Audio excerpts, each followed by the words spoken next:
Assalamualaikum warahmatullahi wabarakatuh. Bismillahirrahmanirrahim. Alhamdulillahi rabbil alamin. Wassalatu wassalamu ala ashrafil anbiya'i wal mursalin wa ala alihi wa sahbihi ajma'in. Subhanaka la ilma lana illa ma 'allamtana innaka antal alimul hakim. Wala hawla wala quwwata illa billahil 'aliyyil 'azim. Allahumma la sahla illa ma ja'altahu sahla wa anta taj'alul hazna idza syi'ta sahla. Allahumma faqihna fid din wa 'allimna ta'wil. Allahumma zidna 'ilma. Allahumma zidna ilma, amma ba'd. Sebelum kita memulakan majlis kita baca Ummul Kitab. Mudah-mudahan Allah Ta'ala membukakan ilmu dan kepahaman kepada kita, insya-Allah. Al-Fatihah. A'udzubillahi minasyaitonir rajim. Bismillahirrahmanirrahim. Alhamdulillahi rabbil alamin.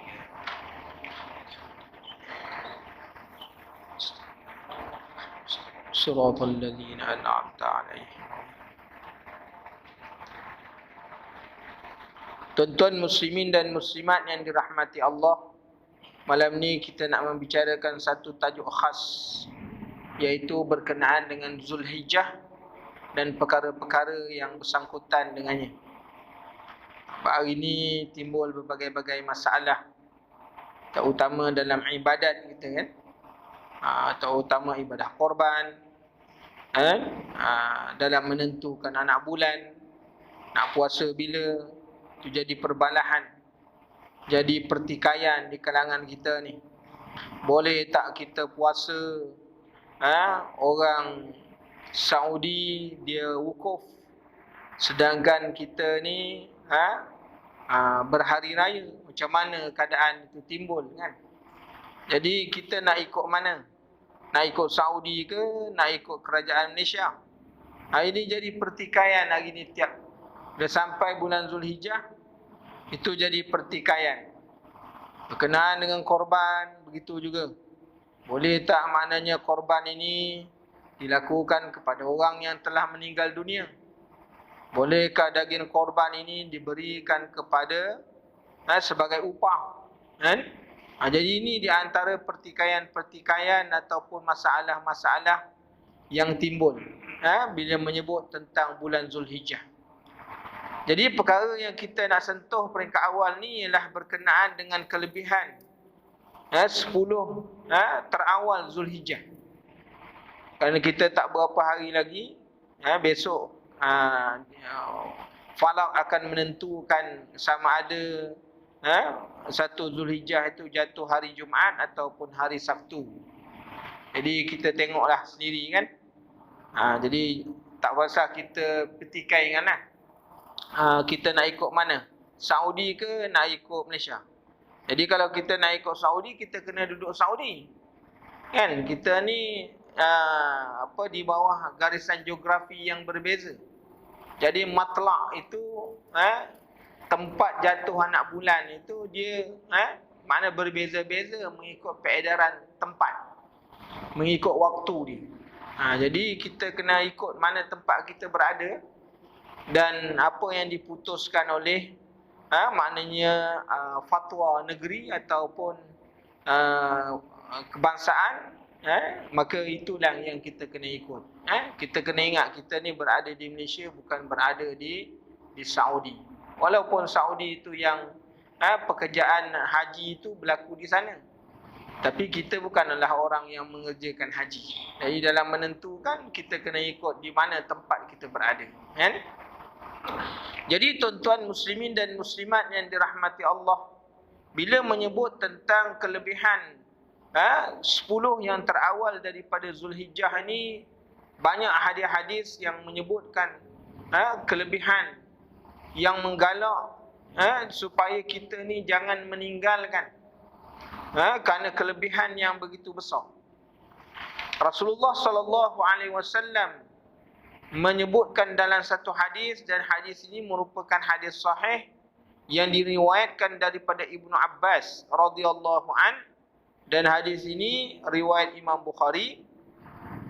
Qala Rasulullah sallallahu alaihi wasallam, "Ma min ayyamin al-'amalu salihu fiha ahabbu ila Allah min hazihi al-ayyam." Yani ayyam al-'ashr. Qalu ya Rasulullah, walal jihadu fi sabilillah? Qala walal jihadu fi sabilillah illa rajulun kharaja bi nafsihi wa malihi summa lam yarji' min zalika bi syai'. Ini hadis ni dia, kalau kita sebut tentang kelebihan Zulhijjah, ini adalah hadis yang sahih yang dipegang. Tuan-tuan, Rasulullah sallallahu alaihi wasallam bersabda, tiada hari-hari yang amal soleh paling disukai oleh Allah Ta'ala untuk dilakukan, iaitu pada hari ini. Yang dimaksudkan pada hari ini ialah maknanya 1 hingga 10 Zulhijjah.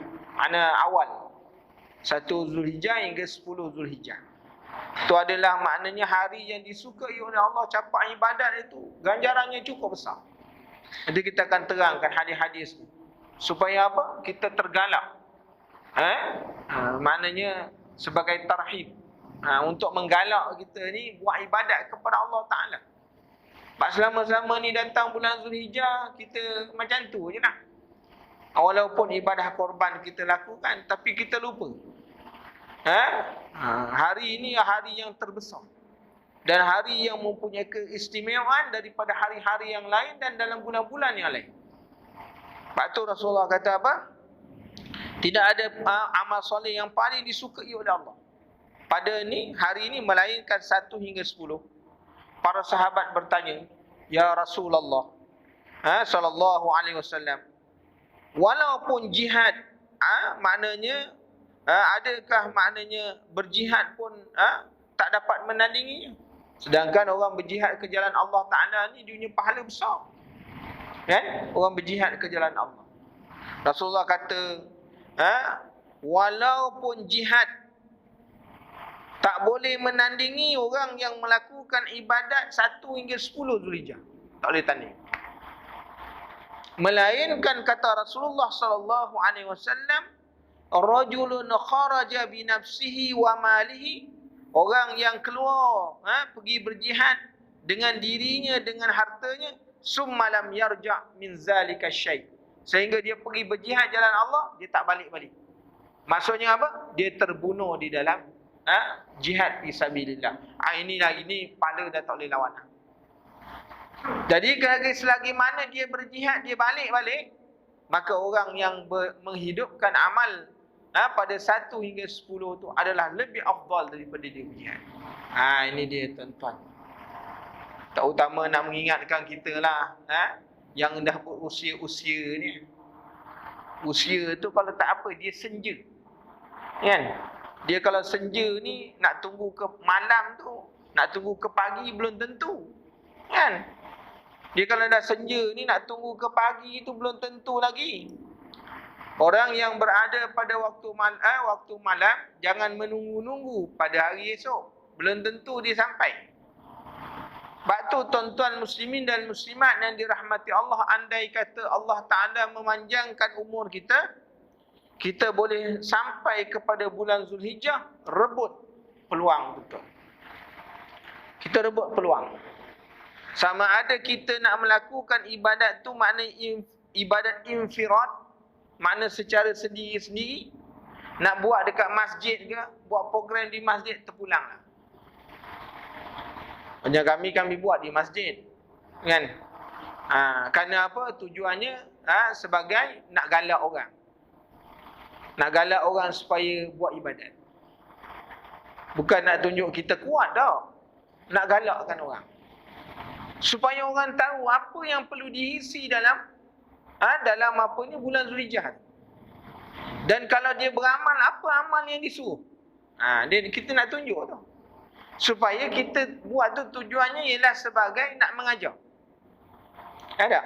Nak mengajar orang, ini macam mana zikir disuruh, zikir apa yang disuruh banyak baca dalam waktu qiyamul lail. Kan? Kemudian waktu hari siangnya disuruh buat apa. Yang ni yang kita nak ajar. Kita nak tunjukkan supaya bila dia faham, dia boleh ibadat di sini. Sebab apa tuan-tuan, muslimin dan muslimat yang dirahmati Allah? Rasulullah sallallahu alaihi wasallam bersabda, dia kata al-ilmu imamun fil amali. Ya. Ilmu ni dia menjadi maknanya imam ketika mana kita ni nak menjadi petunjuk ketika mana kita nak buat amal. Sebab itu kalau kita nak beramal, kalau ilmu tak ada, dia tak boleh buat. Sama ada pekerjaan itu dia pekerjaan dunia atau pekerjaan akhirat. Kalau kita tak ada ilmu, kita tak boleh buat. Nescaya perbuatan yang kita buat tu sama ada dia tidak sempurna atau dia rosak. Kan? Wal amalu tabi'u, amal dia mengikut. Dia kalau ada ilmu dia ikut. Jadi tu tuan-tuan muslimin dan muslimat yang dirahmati Allah. Kan? Nanti kita terang kelebihan orang puasa bulan Zulhijjah ni macam mana. Kemudian zikir pada apa ni Zulhijjah ni, apa zikir yang dituntut. Ada. Okey. Kemudian tuan-tuan muslimin dan muslimat yang dirahmati Allah, kelebihan beramal soleh pada 10 hari tersebut, iaitu daripada 1 hingga 10 Zulhijjah ni, hadis Rasulullah sallallahu alaihi wasallam menyebutkan, ma min ayyamin amalu fiha afdalu min ayyamil 'ashr. Tiadalah hari-hari yang mana yang amal dilakukan padanya menjadi afdal berbanding 10 hari yang awal Zulhijjah.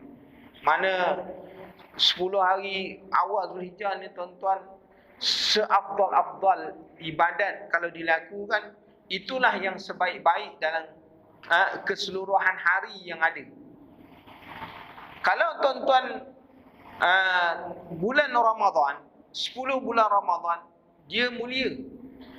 Tapi kemuliaannya hanya 1 hari, iaitu malam Lailatul Qadar. Tapi bulan Zulhijjah ni tuan-tuan, Allah Ta'ala sebut dalam Quran, wal fajri wa layalin 'ashr wasyaf'i wal watr. Maknanya hari-hari yang 10. Maknanya hari 10 ni daripada 1 hingga 10, inilah hari yang paling afdal.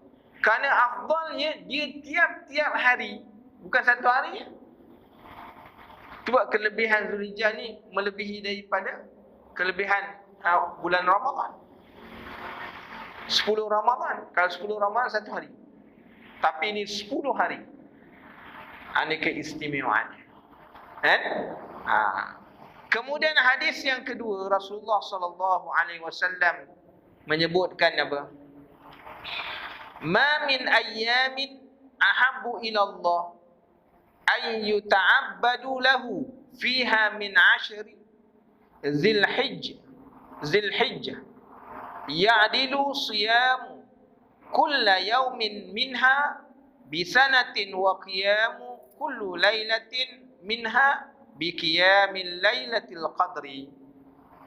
Rasulullah sallallahu alaihi wasallam menyebutkan, tiadalah hari yang paling disukai oleh Allah. Makna Allah Taala suka sangat. Kalau sampai hari mana 1 hingga 10 ni ada hari yang memang dicintai oleh Allah Taala. Sebab tu kita syukur kalau diberi sempat. Dan dulu-dulu pun ni lah, yang dulu manfaat-fata yang dah lepas-lepas nak buat macam mana kan.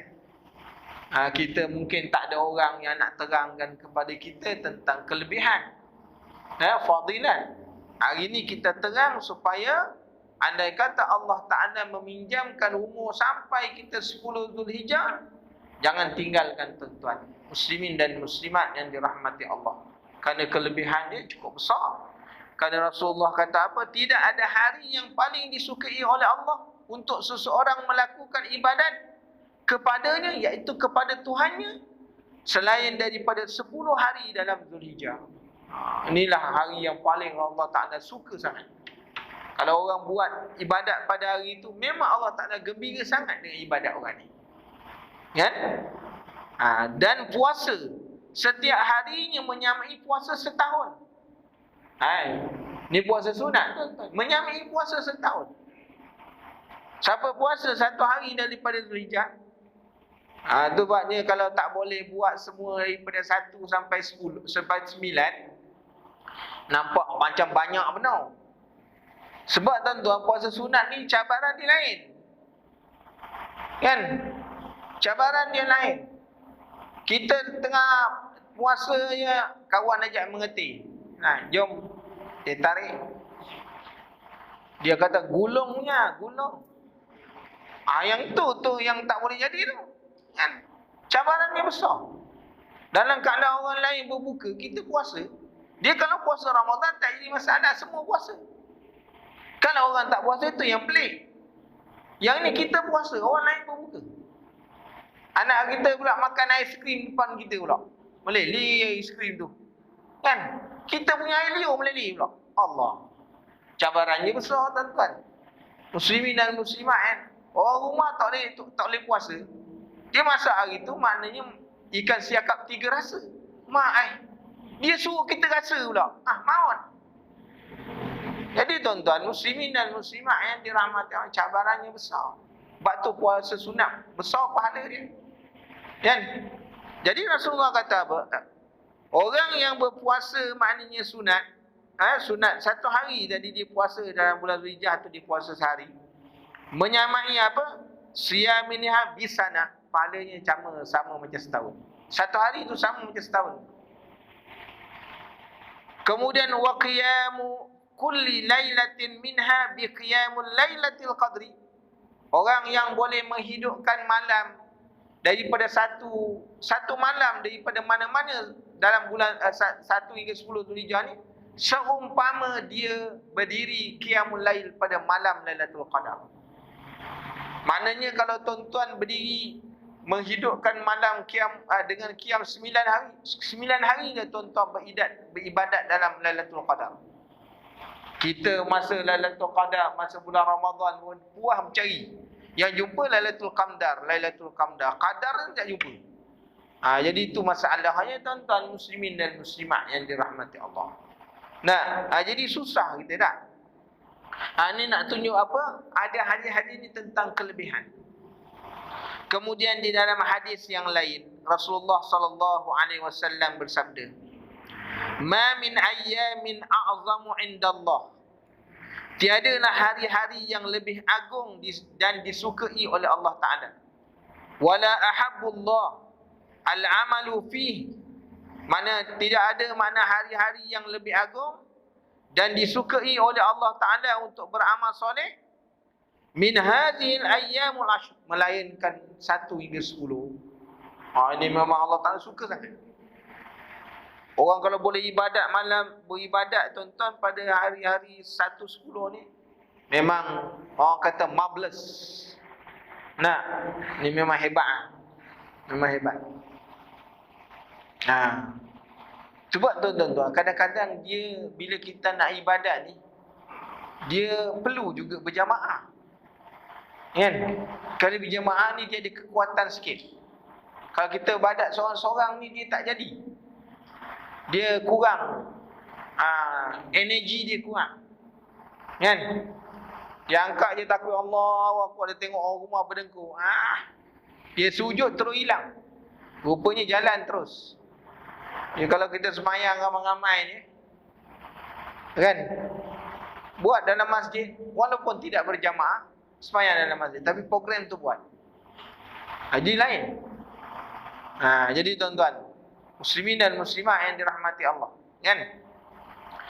Jadi Rasulullah kata apa?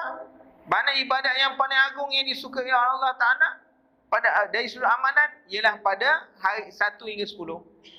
Maka apa yang kita nak kena baca pada bila kita bangun malam? Malam yang kita hidupkan dengan qiyam, apa makna bacaan yang kita banyak? Zikir yang kena banyak kita banyak. Rasulullah kata fa'aksiru fihinna min tahlilin wa takbirin wa tahmidin. Maknanya setiap habis selesai sembahyang baca subhanallah walhamdulillah wa la ilaha illallah wallahu akbar. Itu adalah zikir yang paling baik dan zikir yang disuruh kita banyak baca pada malam-malam 1 hingga 10. Pada 1 hingga 10 Zulhijjah. Subhanallah walhamdulillah. Macam ajar lagu lah tuan-tuan nak bawa. Jangan bawa rock sudah. Kan? Jangan bawa lagu rock. Bawa lah. Pusingkan mana-mana satu pun tak apa. Kan? Diterbalik-terbalikkan kalimah ni pun tak apa. Boleh. Kan? Tuan-tuan nak baca saja satu. Subhanallah, subhanallah. Tak jadi masalah. Kan? Nak di yang depan bawa ke belakang, yang ke belakang bawa ke, tak apa juga. Boleh juga. Mana-mana tak jadi masalah. Tapi zikir yang disuruh ialah maknanya tahlil. Baca la ilaha illallah, la ilaha illallah, la ilaha illallah. Dia kalau kita baca seorang-seorang ni, dia mula-mula dia kasau, lepas tu ujung dia makin halus. Kan? Rupanya dia lelap. Kan? Jadi kadang-kadang ramai ni dia lain sikit. Sebab dia ada leader dia. Dan kita bangun, kemudian berdiri, duduk, lepas habis 2 rakaat, bangun zikir, bangun lagi. Jadi tak dan nak tidur. Jadi tuan-tuan, muslimin dan muslimat yang dirahmati Allah. Tahmid, alhamdulillah, alhamdulillah, alhamdulillah. Takbir Allahu akbar, Allahu akbar, Allahu akbar. Boleh tuan-tuan. Maka itu adalah maknanya zikir yang disuruh kita banyak tuan-tuan baca pada malam-malam daripada ayyam layali ashur. Mana pada malam-malam 10. Jadi tuan-tuan muslimin dan muslimat yang dirahmati Allah kan. Jadi masuk besok sama ada kita buat sendiri-sendiri ke tak jaga. Yang pentingnya tuan-tuan ibadat kan. Rugi tuan-tuan muslimin dan muslimat yang dirahmati Allah. Kita ni cerita rugi ni kita dah banyak tahun dah kita rugi dah. Kan? Dah banyak tahun kita rugi. Jadi hari yang Allah Ta'ala beri kesempatan tuan-tuan, janganlah kita rugi lagi. Dulu kita rugi sebab kita tak ada ilmu. Tak apalah, memang kita rugi. Hari yang kalau kita dah diberi ilmu, kita tak buat, rugi juga kita. Besok kita kembali kepada Allah dalam keadaan satu hari kita buat amalan, kita tengok amalan yang kita buat pada malam Zulhijjah tu besar pahalanya. Besok orang akan berjumpa dengan Allah. Ya Allah, kembalikan aku ke dunia. Aku nak buat amal. Kan? Maka tak mungkin. Rabbana absarna wa sami'na farji'na na'mal salihan. Ya Allah, kami dah dengar, kami dah lihat. Macam ni kelebihan orang ibadat, orang baca Quran, orang zikir. Balikkan kami di dunia untuk buat amal soleh. Tak mungkin tuan-tuan, tak mungkin. Sebab tu tuan-tuan muslimin dan muslimat yang dirahmati Allah. Kemudian Rasulullah SAW menyebutkan dalam hadis yang lain, a'zamul ayyami indallah yaumun nahri summa yaumul qadr. Hari-hari yang paling agung di sisi Allah Ta'ala ialah hari raya Qurban. Kemudian hari Al-Qar, iaitu hari 11 Zulhijjah, iaitu hari Tashrik. Jadi tuan-tuan, membicarakan tentang maknanya Yaumun Nahri ini, iaitu hari raya Qurban ini. Kita kena ingat satu hadis Rasulullah SAW, doa yang tidak ditolak sekiranya seseorang itu berdoa, yang dimustajabkan doa ialah pada 2 malam hari raya. Hari raya Qurban, hari raya Aidil Fitri, dan malam hari raya Aidul Adha. Waktu malam yang dimustajabkan doa. Tapi orang tak nak berdoa. Kita meninggalkan. Bak malam tu malam mustajab. Tapi kita banyak lupa. Jadi tuan-tuan, muslimin dan muslimat yang dirahmati Allah, malam tu, malam hari raya ni disunatkan kepada kita untuk banyak bertakbir. Kan? Kalau orang yang berada di Mekah, mereka bertalbiyah. Labbaik Allahumma labbaik. Tu orang di sana. Kita yang bukan haji ni disuruh kita bertakbir. Allahu Akbar, Allahu Akbar. Sampailah kepada yang akhirnya. Kan? Jadi orang tanya, nak takbir ni bila? Memang takbir ni kalau orang yang sana, kita ni disunatkan pada subuh 9 Zulhijjah, hari wukuf. Tapi benda-benda macam ni tuan-tuan dia kontroversi kan. Kita duduk di Malaysia, belum lagi hari raya kan. Elaknya kalau nak takbir, takbir sendiri-sendiri lah kan. Tak payahlah buat cara berjamaah kan. Orang dengar kata, sini dah raya awal, ni Wahabi ke apa? Sudah pula. Tak payahlah tuan-tuan. Saya tak berapa setuju sangat. Kalau tanya saya tak berapa setuju sangat. Walaupun benda tu sunat kan. Kita bertakbir pada mana subuh dia, subuh 9 hari wukuf tu dah boleh kita bertakbir. Tapi elok janganlah kalau timbul fitnah kan. Sebab benda sunat, janganlah sampai menimbulkan fitnah. Kita takbirlah hari yang memang boleh bertakbir lah. Itu tak ada syak lagi lah. Hari raya betul. Jadi takbirlah. Mula daripada terbenam matahari 9 Zulhijjah, mula takbir 10, 11, 12, 13 sampai waktu asar habis. Kan? Takbir. Takbir ni boleh di mana-mana. Lepas sembahyang fardu, sembahyang sunat boleh. Kan? Boleh tuan-tuan. Dia mengiringi setiap kali solat fardu. Boleh kita bertakbir. Jadi bertakbirlah. Kan? Dan tak perlu bila waktu tuan-tuan, waktu sembelihan korban tak ada takbir. Ini silap punya pula kita. Kan? Waktu maknanya membuat sembelihan korban itu bukan disunatkan kita bertakbir. Kan? Kita pula bertakbir waktu itu tak sunat kat situ. Tidak jadi satu sunat. Biasanya kita takbir ramai-ramai. Lembu tu pun jadi takut kita takbir pula. Dia tak ada takbir dekat situ tuan-tuan. Muslimin dan muslimat yang dirahmati Allah. Jadi disunat kita takbir malam. Menghidupkan malam tu dengan takbir dan banyak doa. Habis takbir satu doa, banyak doa. Kan?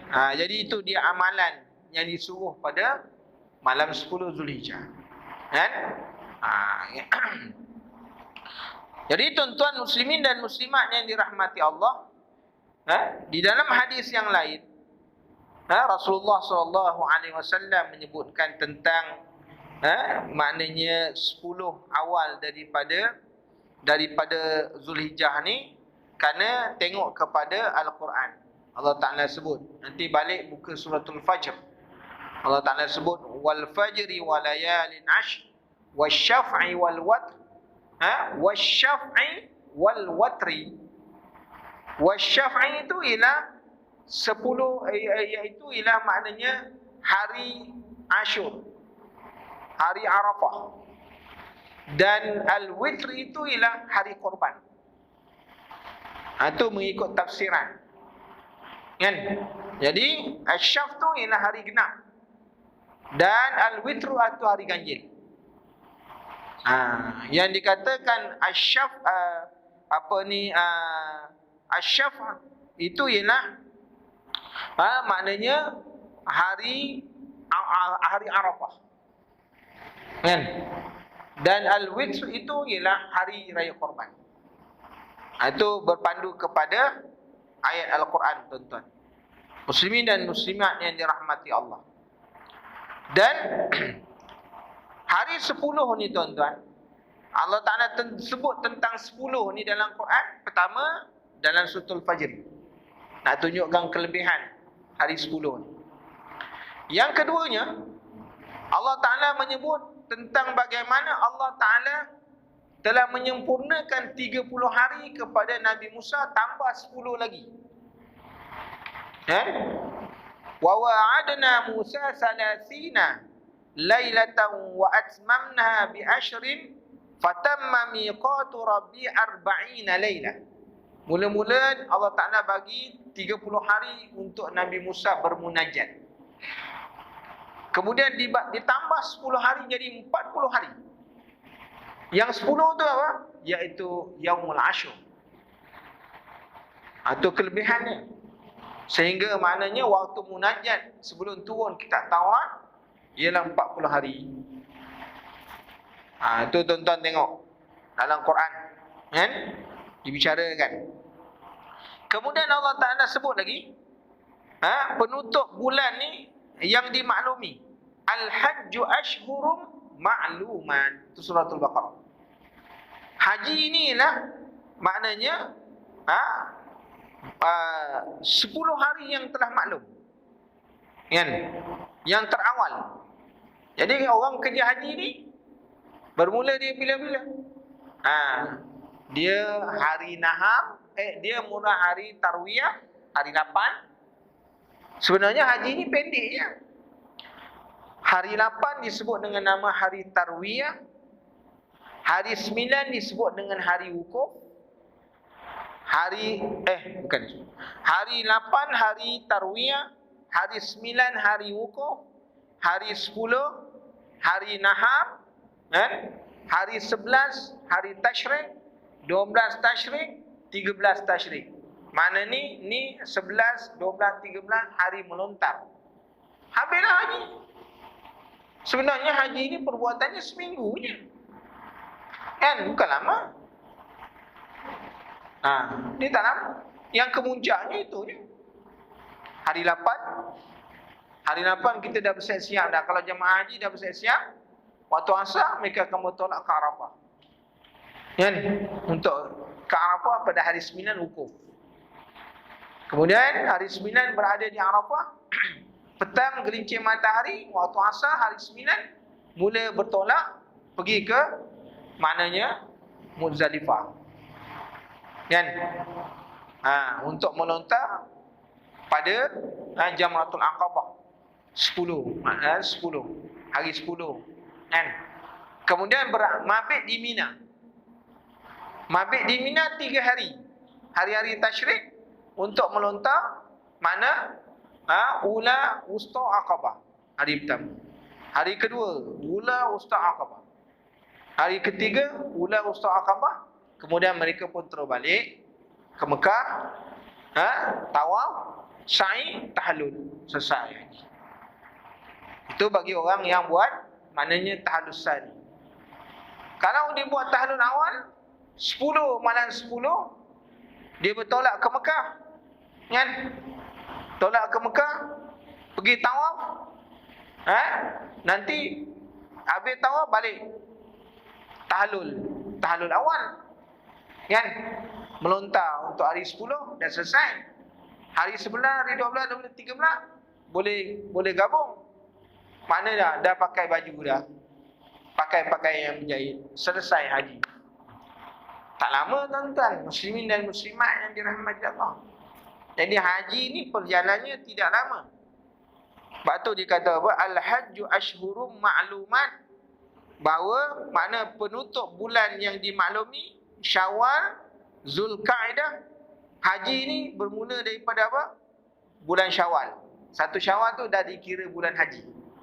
Kemudian bulan Zulkaidah, tu bulan haji. Dan masuk Zulhijjah, ni dah masuk bulan Zulhijjah ni. Nak masuk bulan Zulhijjah, penerbangan dia sampai seminggu sebelum wukuf dah tutup, tak boleh masuk, kan? Dah tak boleh masuk. Jadi harinya sampai hari wukuf. Al-Haji Arafah. Haji ni Arafah. Orang tak dapat masuk Arafah, tak adalah haji, kan? Tak ada haji. Walaupun dia pergi sana, tapi tak dapat masuk dalam kawasan Arafah, maka tak dapat haji. Walaupun masuk tu sekadar satu lahzah.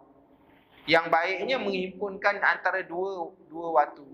Dapat siang, dapat malam. Itu yang terbaik. Kan? Jadi kalau masuk aja duduk sekejap, satu lahzah masuk dalam Arafah, dah dapat haji. Jadi tuan-tuan muslimin dan muslimat yang dirahmati Allah. Okey. Kemudian tuan-tuan muslimin dan muslimat yang dirahmati Allah. Allah Ta'ala berfirman di dalam Al-Quran, "Fakulu minha wa at'imul ba'isal faqir, summa liyaqta' summa yaqta'u anfiquhum wal yufu nuzurahum wal yattawafu bil baitil atiq."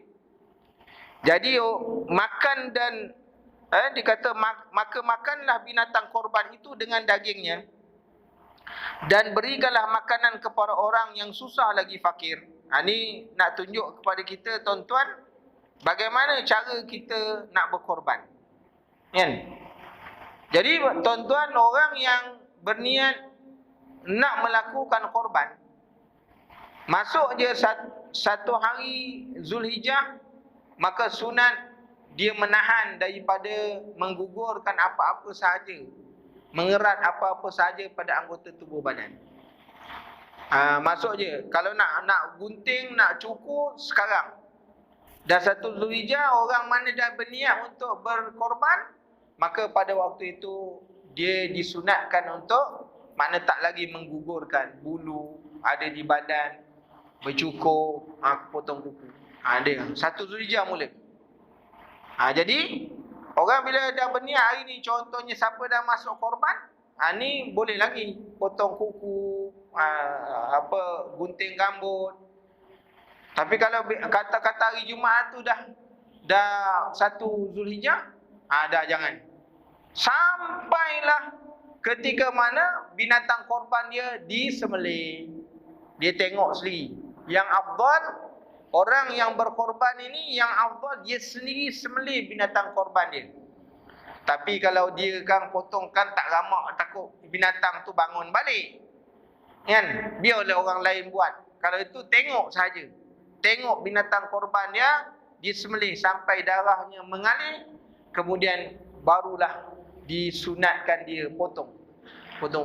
Jadi kalau tuan-tuan nampak ada orang yang misal dia dapat berjurai-jurai, kan? Kuku dah panjang, itu kemungkinan dia berkorban tu. Itu kemungkinan. Ada juga yang misal daripada dulu tak pernah potong, kan? Itu ada juga. Tapi kalau orang yang biasa ni, kalau tengok masa sebelum Zulhijjah orang kemas, tapi dah masuk satu Zulhijjah seminggu tengok janggut jambang pun dah tak terurus, itu tanda dia buat korban tu, kan? Tuan-tuan akan tengok orang yang berkorban, tuan-tuan, kalau dia tak potong, memang nampak kusuk masai. Dia umpama orang yang buat haji. Orang buat haji mana boleh potong-potong, kecuali dah bertahalul. Kita tengok misal yang Allah, saya pernah tu buat tu, rasa lemah tu seminggu. Jadi rasa lemah ni, sampai masuk dalam mulut, kan? Waktu berbuka makan masak asam, kita ingat apa? Masuk ni misai-misai dalam mulut. Sedap pun masak asam tau. Sebab tu tuan-tuan muslimin dan muslim, bila dah selesai yang cukup, nampak. Sebab tu kita ambil falsafah, kan? Ambil falsafah. Jadi begitu juga orang yang telah dalam menentukan binatang korban ini, mana yang lebih afdal, mana sembelih kambing itu lebih afdal daripada kita mengambil bahagian. Karena apa? Bila tuan-tuan buat korban kambing, seekor tu tuan-tuan punya semua. Daripada kulit sampai ke dalam tu semua tuan-tuan punya. Jadi kalau kita buat korban sebahagian, kita hanya dapat itu je, kan? Kemungkinan lain-lain kita tak dapat. Tapi dari sudut afdal, kan itu seko seorang, itu yang afdal. Jadi tuan-tuan muslimin dan muslimat yang dirahmati Allah, jadi yang afdal dari sudut afdal ialah sembelih kambing, kan? Kalau sekiranya kita sembelih lembu, mana binatang yang besar, binatang an'am ni dibahagi kepada 7 bahagi. Kan? Dan boleh bercampur-campur dari 7 ni untuk niat yang berbeza-beza. Contohnya nanti buat korban, 3 bahagian untuk korban. Kan? Dia 7, 2 bahagian untuk akikah. Dan lebih tu untuk sembelihan biasa, boleh. Hukumnya sah. Boleh hukumnya. Yang pentingnya bagi 7. Kan? Jadi itu dia jadi juga korban. Dan pembahagian daging korban ini dibahagi kepada 3. Seperti mana yang disebut bahawa apa? Kita bagi korban ni 1/3 daripada daging korban ini ialah untuk fakir miskin. Kita jangan lupa tu. Itu hak dia. Kan? Kecuali kalau sekiranya kalau korban yang nazar, korban wajib, maka orang yang melakukan korban ni dan ahli keluarga ni tak boleh ambil satu pun. Kalau korban sunat, dia boleh makan. Ingat okay, tuan-tuan. Jadi orang yang berkorban ni, seingat 1/3 daripada daging korban untuk fakir miskin. 1/3 daripada daging korban, dia sebagai maknanya sedekah. Dan 1/3 daripadanya ialah hadiah. Kan? Jadi 1/3 untuk orang yang berkorban, 1/3 untuk fakir miskin, 1/3 untuk hadiah. Jadi yang kita punya portion 1/3 tadi, kalau sekiranya korban wajib, kita tak boleh ambil. Tak boleh ambil satu pun. Ahli keluarga kita pun tak boleh. Tapi kalau sunat, kita boleh ambil. Dan sunat orang yang melakukan korban, kalau korban sunat, ambil hati dia sedikit. Itu yang disuruh oleh baginda Rasulullah SAW. Pesan dengan orang yang ni, nanti hati bagi sikit ya. Sebab Rasulullah ni, walaupun pada saat-saat yang lain, hati ni dia tak suruh. Tak berapa bagus makan. Kan? Pada waktu lain, bukan hari korban, hati ni tak digalak kita makan dia. Kan? Kan? Bab benda organ dalam, Rasulullah tak galakkan. Tapi ketika mana buat korban, disuruh. Kerana itu sunnah. Ambil sikit makan. Okey tuan-tuan, muslimin dan muslimat yang dirahmati Allah. Jadi 1/3 lagi untuk fakir miskin. Bagikan fakir miskin. Dan 1/3 itu untuk hadiah. Hadiah ni tak kira. Siapa-siapa saja boleh dapat. Orang kaya ke, orang miskin ke. Kan? Yang tak boleh, orang bukan Islam. Itu tak boleh. Sebab apa tak boleh? Sebab ni ibadat. Sebab ibadat, dia tak boleh. Walaupun ada di sana perbahasan, dia kata kafir yang boleh itu ialah kafir zimmi boleh. Kafir zimmi boleh. Itu ada khilaf. Al-khuruju minal khilaf mustahabun. Keluar daripada khilaf itu lebih baik. Kan? Dan maknanya orang miskin, kalau dia dapat daging korban, boleh tak dia jual? Hukumnya boleh kalau dah jadi milik dia. Yang tak boleh waktu kita tengah sembelih, siapa nak beli? Sekilo RM10 ni batang pinangnya. Itu tak boleh. Kalau dah jadi milik, itu sebabnya daging korban ni sunat diberi mentah. Supaya kalau tak habis makan, dia nak jual boleh. Tak ada masalah. Sebab dah jadi milik dia.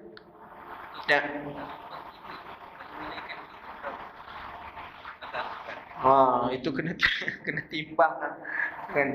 Jadi senangnya kalau 21 kilo tu, mana bagi 3 kan? Sepertiga untuk 3 kilo untuk kalau 21 7 lah. 7 kilo. Kan? Jadi 7 kilo ni bagi dia punya hati sikit. Okey okey tuan-tuan. Kemudian daging korban tidak boleh dibuat upah. Tak boleh buat upah. Berdosa hukumnya mengambil mana-mana bahagian. Contohnya kata tukang apa ni sembelih. Ini kepala ni jangan lupa ini untuk aku. Aku penat tau. sembelih korban ni untuk aku. Dia tak boleh mengkhususkan. Tak boleh. Kan? Dia tak boleh jadi upah. Lepas tu kalau nak upah, dia kena ambil daripada duit yang lain sebagai upah. Daging korban atau mana-mana juzuk korban, tak boleh. Bagi kulit sebagai upah, tak boleh. Kan? Di sana perbahasan macam mana kulit. Maka ulama-ulama daripada Syria mengatakan kalau tanam, dia jadi pembaziran. Sedangkan kulit tu ada nilai. Kan? Nak buat upah tak boleh. Maka dijual kepada, dan duit ni dikembalikan balik. Maka bagi kepada fakir miskin. Tanam kita rugi. Itu ada perbahasan ulama-ulama di Syria tentang masalah kulit-kulit lembu yang terlalu banyak. Kalau tanam, rugi tu boleh buat macam-macam. Kan? Maka di sana ada keharusan sebab ada nilai. Kan? Kalau orang boleh ambil, orang ambil. Kalau di Indonesia, tuan-tuan muslimin dan muslimat yang dirahmati Allah, kulit lembu tu dia buat apa? Keripik. Tuan-tuan nak lalu makan, tak lalu makan tu lain cerita. Kan? Dia buat keripik. Dia kerik tu buat keripik. Dia potong tipis-tipis. Jadi kalau ada orang boleh manfaat, dia manfaat. Kita tak boleh tegar dia ambil. Kan? Jangan berbalah tuan-tuan. Kalau macam masjid negeri tu kita jual. Kemudian duitnya kita kembalikan kepada fakir miskin. Kita tak ambil. Kan? Sebab ada manfaat. Okey, tuan-tuan, muslimin dan muslimat yang dirahmati Allah. Jadi yang 1/3-nya untuk hadiah. Hadiah ni siapa-siapa? Kan? Kita boleh bagi petugas sebagai hadiah, tapi bukan upah. Siapa-siapa saja. Jadi tuan-tuan muslimin dan muslimat yang dirahmati Allah, tu bahagian-bahagian ni kita kena jaga betul-betul lah. Kan? Kemudian tuan-tuan muslimin dan muslimat yang dirahmati Allah, kelebihan hari raya korban. Rasulullah sallallahu alaihi wasallam menyebutkan fa innallah qad abada lakum yaumaini khairan minhuma yaumul fitri yaumul nahri. Maka sesungguhnya Allah Ta'ala telah menggantikan kepada kamu semua 2 hari raya yang terbaik, iaitu hari raya Aidilfitri dan hari raya Idul Adha. Mana ini adalah hari raya yang terbaik dalam Islam. Kan? Itu sebabnya dalam hadis yang lain Rasulullah sallallahu alaihi wasallam menyebutkan ma tala'tu syamsu wala gharabat ala yaumil fitri. Dalam Islam ni bagi orang beriman ada 3 je hari raya. Lain daripada itu tak ada. Bagi orang beriman ada 3 je hari raya. Yang pertama hari Jumaat. Ini hari raya mingguan. Dan 2 lagi ialah Aidilfitri dan Idul Adha. Lain tak ada tu. Kan? Hari raya Christmas, hari raya itu bukan orang Islamnya. Kan? Orang Islam ni ada 3. Ada hari raya bulanan dan ada hari raya tahunan. Itu je. Waktu kita jangan terlibat dengan mana-mana perayaan. Nah, yang ada unsur agama tak boleh sama sekali. Kan? Yang ada unsur agama, raya yang menyambut tu ada unsur agama, tak boleh. Pergi buat goyang tu, itu unsur agama. Kan? Bawa pergi pecah kelapa kan, itu unsur agama. Kan? Pergi sama-sama pecahkan buah kelapa. Jangan. Kan? Kena jaga-jaga tu bab agama. Dia tak boleh tuan-tuan. Muslimin dan muslimat yang dirahmati Allah, kan? Jadi tuan-tuan muslimin dan muslimat yang dirahmati Allah, mana hari Jumaat tu Rasulullah sebut apa? Maknanya matahari tidak terbit dan tidak tenggelam melainkan pada hari Jumaat. Mana ketika mana Allah Ta'ala menciptakan itu, mana diterbitkan dia, ditenggelamkan dia, besok bumi ni hilang sinar mataharinya bila? Yaumul Jum'ah. Kan? Hari yang mana matahari, dunia ni tak ada cahaya lagi dah. Hilang cahaya matahari, iaitu berlakunya kiamat pada hari Jumaat. Sebab tu tuan-tuan, bila hari Jumaat, semua makhluk-makhluk Allah melainkan manusia, semua standby. Kita je dan lagi pergi shopping. Nah, hari Jumaat semua makhluk Allah, tak kira yang melata, yang terbang, semua sedia dah. Takut-takut berlaku hari Jumaat, hari kiamat. Melainkan manusia je yang tak ingat. Sebab tu bila hari Jumaat, kenapa disunatkan kita daripada subuh baca sejadah, baca insan. Nanti sembahyang Jumaat disuruh baca surah A'la, surah Ghasyiyah. Kenapa? Nanti dalam khutbah disuruh ittaqullah. Kenapa? Kerana mengingatkan bahawa hari Jumaat berlakunya kiamat. Supaya manusia banyakkan. Dan hari Jumaat adalah hari yang tidak disunatkan kalau nak musafir, bukan hari Jumaat. Kecuali tak lelak. Hari Jumaat Rasulullah tak bermusafir. Rasulullah nak musafir hari sebelum atau hari selepas. Dan dalam banyak keadaan Rasulullah bermusafir hari Isnin. Kan? Rasulullah tidak bermusafir hari Jumaat. Kenapa? Hari Jumaat inilah hari membanyakkan istighfar dan hari membanyakkan ibadat kepada Allah. Jadi tuan-tuan, muslimin dan muslimat yang dirahmati Allah. Kemudian di dalam hadis yang lain, Yaumul Arafata, Yaumun Nahri wa Ayyamut Tasyriki, indana ahlul Islami wa hiya ayyamu kullu aklu wa syurban.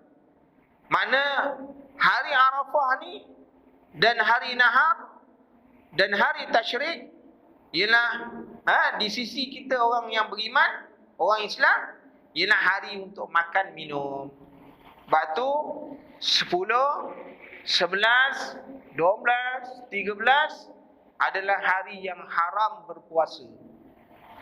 Sebab tu hari raya, dalam hari raya haji 4 hari. Kalau hari raya Aidil Adha sebulan, hari raya Idul Fitri sebulan. Sebenarnya sehari je. Ada yang terlajak sampai 31 hari raya. Kan? Ingat, hari raya Aidil Fitri 1 hari je. Sebab tu hari kedua boleh puasa. Hari tengok kelebihan bulan Zulhijjah ni, tak boleh puasa 4 hari. 10, 11, 12, 13. Tak boleh. Sebab tu hari raya, hari makan minum. Kenapa dinamakan Yaumut Tasyrik? Iaitu hari menjemur daging. Sebab daging orang sembelih korban banyak. Orang Arab ni dia tak ada peti ais. Jadi dia jemur di batu-batu supaya daging kering. Nanti bila nak guna, ambil supaya daging tak busuk. Itu dikatakan tasyrik, hari menjemur daging. Lepas tu tuan-tuan, muslimin dan muslimat yang dirahmati Allah, kan? Kemudian hari Arafah, kelebihan hari Arafah. Hari Arafah ni tuan-tuan, hari maknanya Allah Ta'ala menyempurnakan agama dan nikmat. Hari Arafah ni kelebihannya. Dia turun ayat Quran, Al-yawma akmaltu lakum dinakum. Sebab nuzul ayat ni ialah kerana hari Arafah. Sebab tu orang Yahudi datang jumpa Sayyidina Umar. Dia kata di dalam Al-Quran ada satu ayat. Kalau sekiranya ayat ni turun kepada kami jadikan dia hari raya. Kan? Lalu Sayyidina Umar tanya, apa ayat dia? Maka disebutkan Al-yawma akmaltu lakum. Kata Sayyidina Umar, ayat tu aku tahu. Ayat tu turun pada hari Arafah, ketika mana Rasulullah berada di Arafah. Dan pada hari itulah Allah Ta'ala menyempurnakan Islam sebagai agama. Jadi nak tunjuk kelebihan tuan-tuan, hari Arafah ni ialah hari penyempurnaan agama dan nikmat Allah Ta'ala. Yang keduanya hari raya bagi seluruh umat Islam. Ya, hari Arafah ni. Semua umat Islam. Orang yang menunaikan haji kita memang hari raya. Bagi kita pun itu hari raya juga. Kan? Hari Arafah tak boleh puasa. Hari raya lah. Yang ketiganya, hari Arafah ni ialah hari sebaik-baik hari. Kan? Yang kita sebut tadi bahawa hari Arafah ni ialah Yaumul A'zam. Hari yang agung. Hari yang disukai oleh Allah Ta'ala. Kemudian orang yang beribadat pada hari Arafah ni, dia menyamai 10,000 hari. Kelebihan hari Arafah ni disebut oleh Anas bin Malik radhiyallahu an, kelebihannya ialah hari Arafah menyamai 10,000 hari. Banyak kelebihan ni lah. Dan hari Arafah ni ialah hari pengampunan dosa. Lepas tu disebut dalam hadis Rasulullah sallallahu alaihi wasallam, "Ma min yaumin aktsara min yu'tiqallahu fihi 'abdan min nari yaumul Arafah." Tiadalah hari yang Allah Ta'ala banyak membebaskan daripada daripada neraka melainkan hari Arafah. Jadi orang yang dah tersenarai masuk dalam neraka Allah Ta'ala, maka pada hari Arafah inilah yang banyak Allah Ta'ala bebaskan. Keluarkan senarai-senarai orang hari neraka, keluarkan. Dia jadi ahli syurga pada Yaumul Arafah. Sebab tu kelebihan, sebab tu kita kena banyak ibadat, kena banyak minta ampun. Kan? Pada hari Arafah tu disuruh kita banyak doa. Kerana dia hari Arafah ni ada satu saat yang saat dia mustajab doa. Bagi kita ni yang tak menunaikan haji, kita juga disunatkan berdoa. Orang sana dah tentu dah, kita sunat. Batu banyakkan zikrullah, kan? Banyakkan doa pada hari itu, kan? Kemudian orang yang berpuasa pada hari Arafah ni, seperti mana yang disebut dalam hadis Rasulullah sallallahu alaihi wasallam, "Siyamu yaum Arafah ahtasibu 'ala Allah an yukaffir sanah allati qablahu wa sanati allati ba'dahu." Orang yang berpuasa pada hari Arafah satu harinya, hari 9 kan? Tak boleh nak puasa hari 1, 2, 3, 4, 5, 6, 7. Hari 8 pun tak boleh puasa. Hari 9 jangan tinggal, tuan-tuan. Jangan tinggal hari 9. Puasalah walau sehari. Sebab apa? Orang yang berpuasa satu hari dalam hari Arafah ni, Allah Ta'ala akan mengkifarahkan dosa dia setahun yang dulu dan setahun yang akan datang. Ini kelebihannya orang puasa kan. Yang paling afdalnya kalau dapat puasa daripada 1 sampai 9 lah. Tapi kalau tak boleh, hari 8. Kalau tak boleh, hari 9.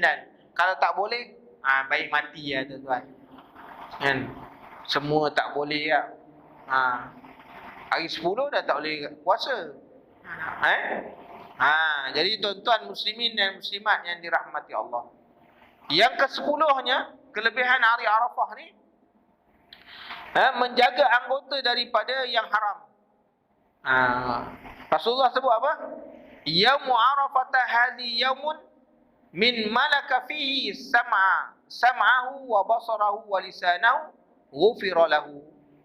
Siapa yang boleh menjaga 3 pendengaran, penglihatan dan lisan dia pada hari Arafah, jangan bercakap mengumpat orang, jangan bercakap lara, jangan mengkeji orang, jangan menyakiti hati orang. Nasaya Allah Ta'ala akan menghapuskan dosa-dosa dia. Ini kelebihan kalau orang sempat pada hari Arafah. Lepas tu tuan-tuan muslimin dan muslimat yang dirahmati Allah, lepas tu kita kena jaga-jaga masuk hari Arafah. Besok akan ditentukan sama ada kita puasa Jumaat, kita ambil 1 Zulhijjah Jumaat ataupun hari Sabtu, kan? Jadi tak kira lah, kan? Mana-mana hari pun kita terimalah. Sebab kita tak ada sangkut paut dengan haji, orang haji. Kan? Kita tak ada sangkut paut. Walaupun orang sana dah wukuf. Kita mungkin dah raya. Tak kira. Itu sana. Kita Malaysia, bukan Saudi je. Kita tengok mana tempat kita berada. Kan, tuan-tuan? Muslimin dan muslimat yang dirahmati Allah, ini berkenaan dengan kelebihan maknanya 10 Zulhijjah dan hari Arafah. Dan di dalam hadis Rasulullah sallallahu alaihi wasallam, Rasulullah menyebutkan, siyamu kullu yaumin min ayyamil ashur ka siyamu syahr. Siapa yang puasa setiap hari daripada hari 1 hingga 10 Zulhijjah menyamai puasa sebulan. Mana satu hari sebulan? Satu hari sebulan. Mana kalau dia puasa 9 hari, 9 bulan dia puasa. Ini hadis Rasulullah sallallahu alaihi wasallam.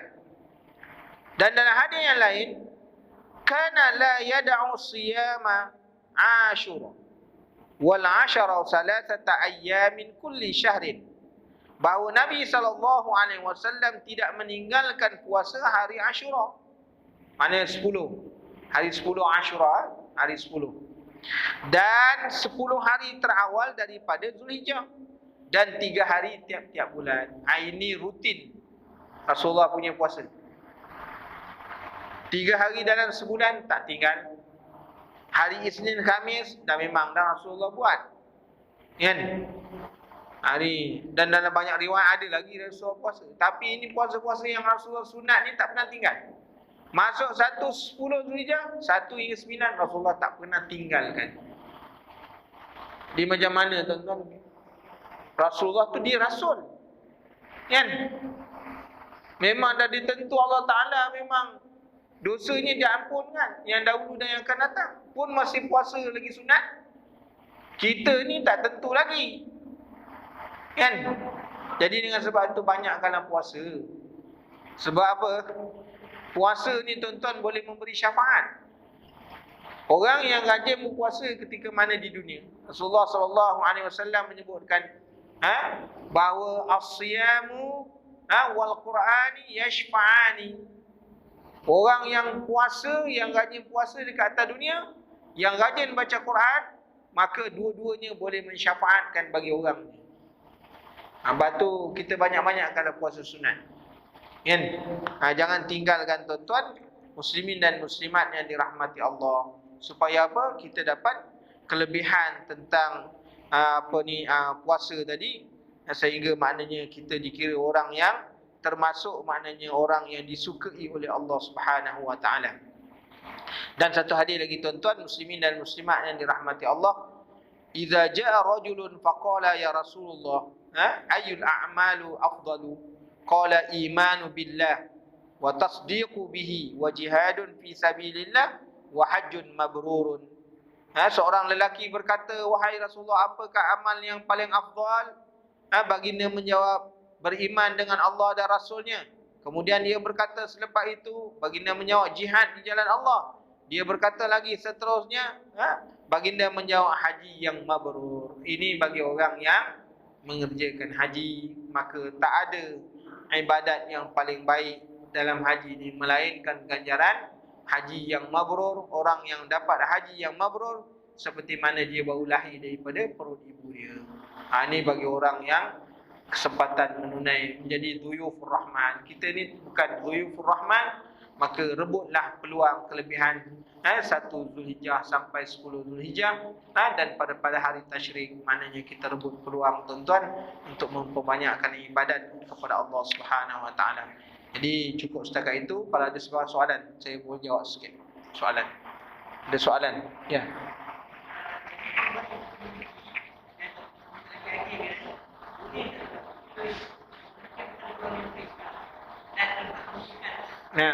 Okey. Bagaimana hukumnya? Boleh tak?